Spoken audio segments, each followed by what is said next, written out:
Statistics South Africa says that unemployment in the country stands at around 28%. The country's seeing its highest unemployment numbers since 2003.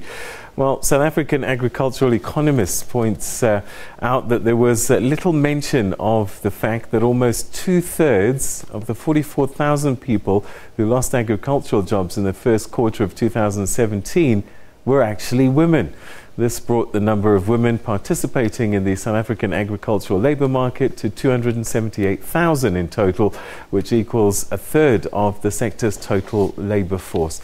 Wandile Sihlobo joins us now from Pretoria.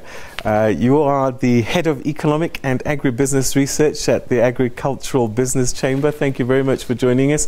And what led you to make this observation? As you're so right, very few people, we hardly ever talk about the role of women, and yet, since the beginning of time, every African child has an image in their mind of an African woman involved in some kind of agriculture.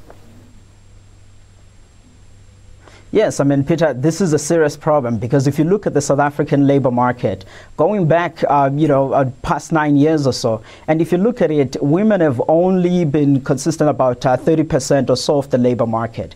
And in years where you see a lot of job shading, you see that coming on a women's side, and it shows that they continue to be quite vulnerable.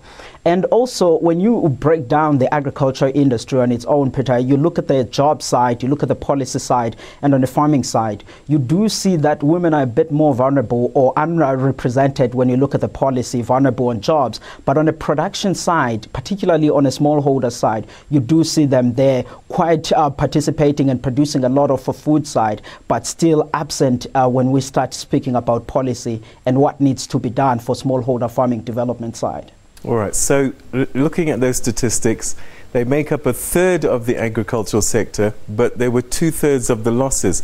So they're the last to be hired and the first to be fired.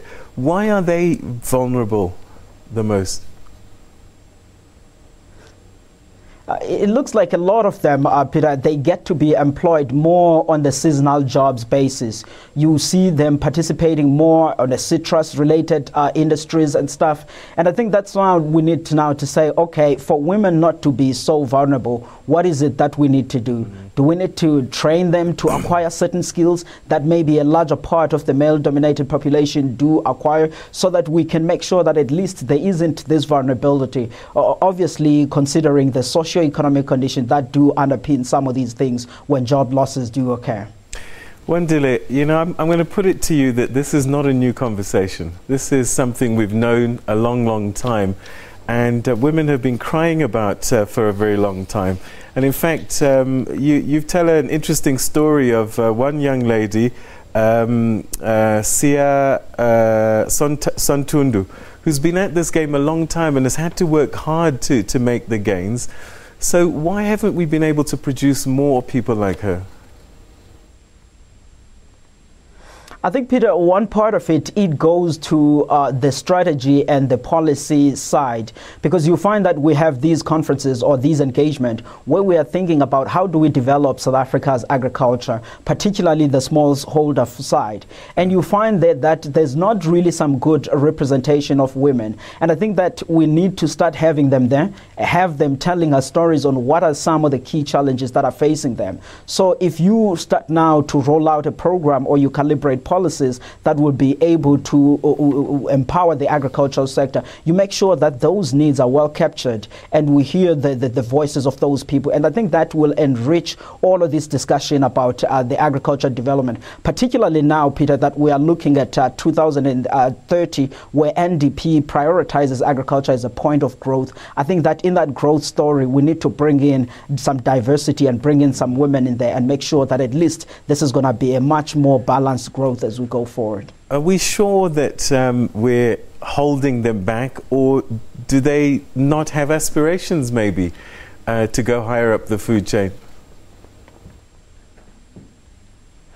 I wouldn't necessarily think so, Peter, because if you do produce, I mean, we look at the statistics, for example, on the smallholder farming side, it shows that women are producing there. And I think now the conversation that we need to have is to say, why are they not at the strategy section, but they only sitting on the operational side of the farm? If they can operate and they can produce at the small scale levels, what are some of the support measures that we're making sure that they are put in place so that these guys can participate even up the value chain, like we show with the example that we write about on the paper this morning? Those are some of the good stories that you see. And even in some engagements where you open for the public and you really listen to them, you see some enthusiasm, obviously different cases, but I think that that's the room and the door that we need to open and really drill down and see what are some of the key challenges. I mean, agriculture really is very much an old school kind of industry.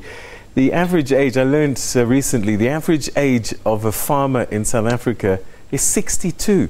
So we've got challenges with women and we've got challenges with young people coming through. Our population is quite young. So if you're a young woman, you're right at the bottom of this story. Yes, I mean, definitely. And I think that this puts South Africa at a pretty much disadvantaged position. Because if you look at countries like Australia, the US, you find that the average age of a farmer is around about 53.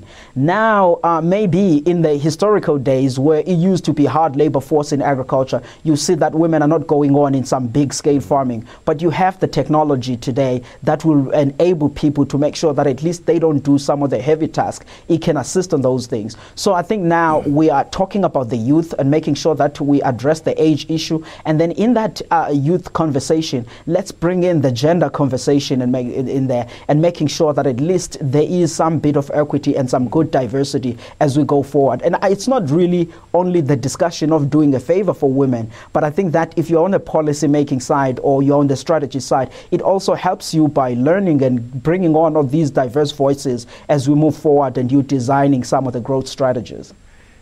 Could government impose legislations and say there's a gender quota that you must comply with? Would that help? I think some of the key things that we will first making sure that at least we do is to make sure that there is some voice and promotion of this. We make sure that we encourage the people that participate in the development program side to say that they should ensure that at least there's some good representative in there. Then if we continue to see this, and obviously collecting data over time, one might think of that. But I think for now, let's think of some of the ways where we could encourage the policymakers or encourage the development practitioners to make sure that at least in whatever they do, there's a good representation. But if it continues in this way, those are some of the things that one might think of.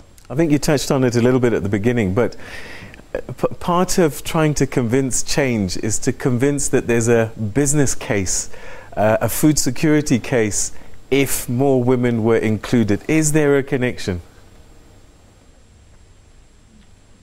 Yes, I mean, definitely, because if you look at the household level, particularly because South Africa is having an agriculture which is pretty much dual. You have the commercial side of the agriculture, which it seems to be running smoothly now. And you have the small-scale farming side. And if you narrow it down in that small-scale farming side, particularly in the rural areas, it's mainly dominated by women. And those people are the people that are usually producing for self-sufficiency, household food security stuff. So if you ensure that those people are well supported, we are aware of what their needs, and that sector is running smoothly, definitely you have that food security aspect being addressed. And obviously being in a country which is food secure on a national level, but when you look at the household level, it's not food secure. So maybe some intervention and empowerments on the women's side could maybe change the picture as we go forward. I think that this is a conversation that is worth having, particularly as we look at agriculture as the key sector for growth and as one of the central sector of addressing these things around food security. Wandile, thank you very much indeed. Certainly a conversation worth having, and worth having again. We'll chat to you, I'm sure, in the near future. Wandile Sihlobo, Head of Economic and Agribusiness Research at the Agricultural Business Chamber, talking to us live from Pretoria.